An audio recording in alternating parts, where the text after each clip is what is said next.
John McAfee, a libertarian candidate for president and founder of McAfee Antivirus, claims the government knew all along that they could break into the San Bernardino shooter's phone.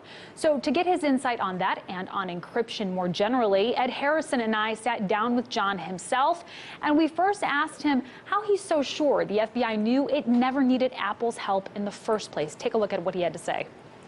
Well, the Federal Bureau of Investigation is one of the largest investigative agencies in America. And common logic would tell you if they cannot break into an iPhone when there are 10,000 hackers not involved with the government here in America who can, we're in trouble. Common sense would say that they have this knowledge. But other than that, I know for a fact that they have had a contract with Cellebrite, which is an Israeli firm owned by the Japanese, that has a mobile forensics division that creates these devices, and that contract was signed in 2013. So I knew they had these devices. And by the way, I don't approve of anybody having these devices. They are one of the greatest invasions of our privacy that's ever been created. So I knew, number one, they had the technology. Number two, they knew about Cellebrite because they had the contract. And number three, it just made no sense for them not to be able to break into an iPhone if I can do it. I mean, think about it. This is Ed here, John. I want to ask you, why do you think they waited until the last minute to announce that they could do this? Well, I think it became really clear when people like myself went on national television and said, "This is excuse my language, but you know, this is nonsense." I was not going to let up. You know, I had a debate on CNN with the FBI spokesperson, James Gordon, who a very polished, very eloquent gentleman, but his argument was utter nonsense. And I think, you know, by the end of our debate, he actually said, well, you know, maybe we can work together. Well, that never happened. I knew the FBI was not going to work with me. I'm one of the most vocal, outspoken critics of the FBI and the NSA in our country. So, but I just wanted to point out the absurdity of their asking Apple for a backdoor. That's all I wanted, because we don't need that.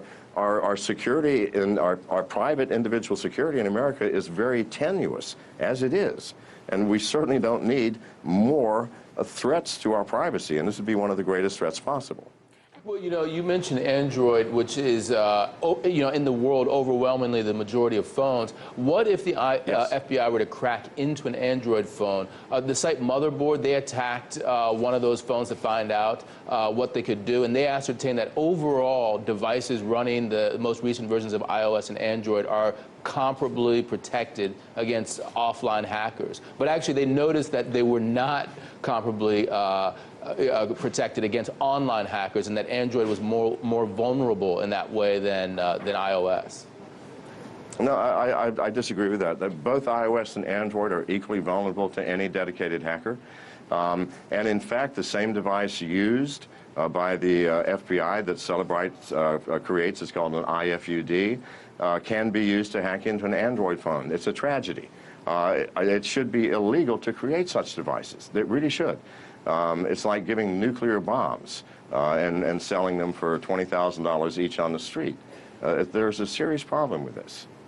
John, let me ask you, I mean, Apple is now in another precarious position, having to figure out how the government cracked its phone, because I'm sure they don't know exactly what the process is.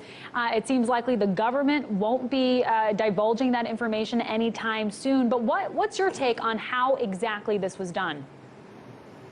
Well, I have to take issue with that. I'm absolutely positive that Apple knows how it was done. They have to be aware. Cellebrite is an Israeli firm that sells tens of thousands of these devices to law enforcement agencies around the world, and has been for many years. So Apple knows.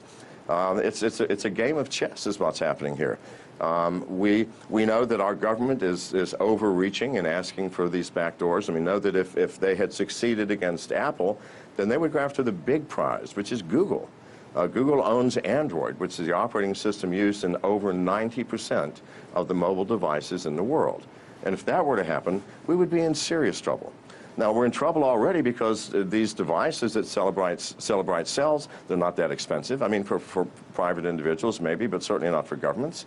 And the FBI may have one for every agent. I don't know. The details of the contract with Celebrite are secret. The existence of the contract is well known.